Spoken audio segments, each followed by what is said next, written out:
why made you pivot? What determines if it's a good pivot or not? When is a good, signal for people? I'm just very curious about that. Yeah, it's a great question. I'll try to kind of loop it back to the content question as well, which I think is interesting and a little different. Personally, for me, I think, I spent a lot of my teens thinking I would want to be a doctor.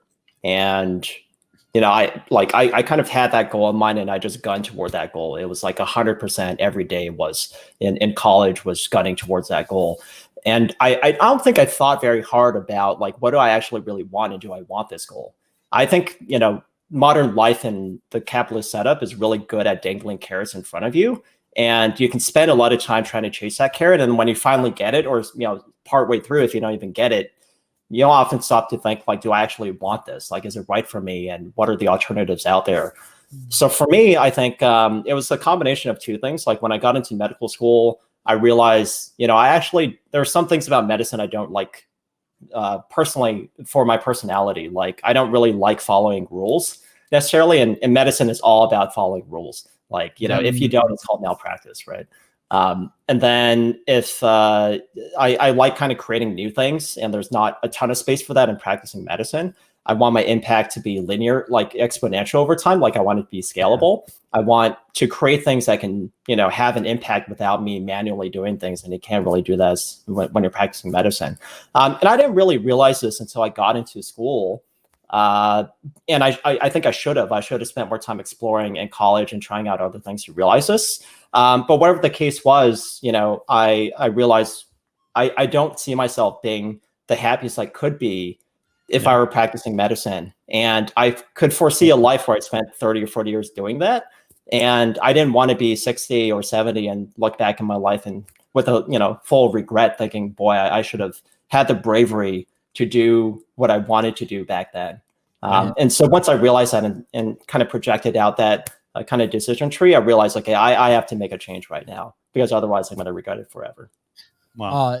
So thank you for that, because we go through a lot of identity changes. I feel like, especially like for us, last year was insane. Like, so, we started the year as freelancers. We ended up the year with, almost 10 people in a team, like business going great, really. Like, and we're very blessed to be put in that position. But wow, what a roller coaster it was, right? Like in March, we thought this was over in like 30 days, right? And then before that, it's like 3 years that took us to get on different ideas, different businesses, lots of obviously failures, lots of no's, right? And through that, there's a lot of personal growth that goes into it. So you mentioned, you saw that it doesn't fit to your personality, right? Like you were like, hey, I recognize that I don't act.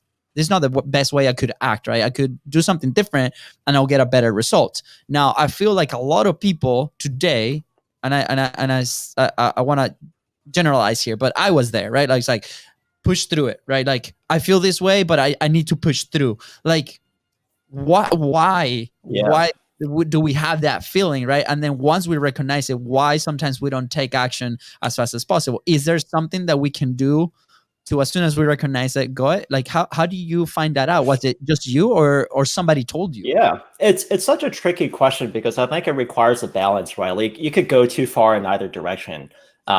If you like encounter early difficult, like you hear all the time about startups and businesses that like push through that early difficulty to make it big. Like Airbnb had this story where for a year, like they got no traction or very little. And then, they were maxing out their credit cards and everything. So you like have these stories and think like, oh, maybe I should do that and I should keep pushing through. But at the other time, like sometimes it's not a good fit and you shouldn't suffer, and there are better things for you and you should quit.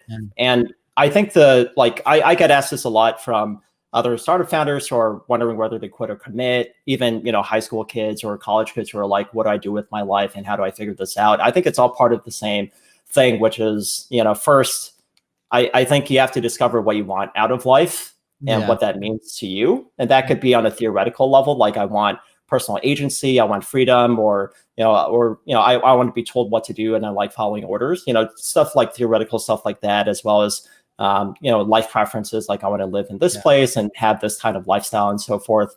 And I think that's where a lot of people probably fail. Like in the first is they don't really think that hard about what they want out of life. And if you don't define that well for yourself, then you can't possibly optimize for it. It's like trying to shoot a gun when you don't even know where the target is. So I think that's where a lot of people fall short. They don't spend enough time thinking about it. They're just kind of chasing the next carrot, which is a mistake, again, I made when I was trying to get into med school. And then for the the quit and commit decision, I think is also tough.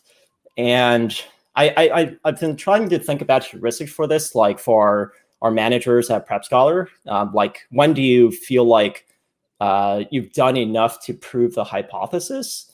And like, and when do you, like, you know, devote your time to the next best project? It's a really hard choice. And I think companies, even like professional founders and investors, don't know this, right? Like, there are plenty of their job is to know when a company is done or not. And they still have a terrible batting average, probably like well below 300. So I think the first thing to recognize is it's a hard problem. I don't think that anyone has an easy solution to figure this out.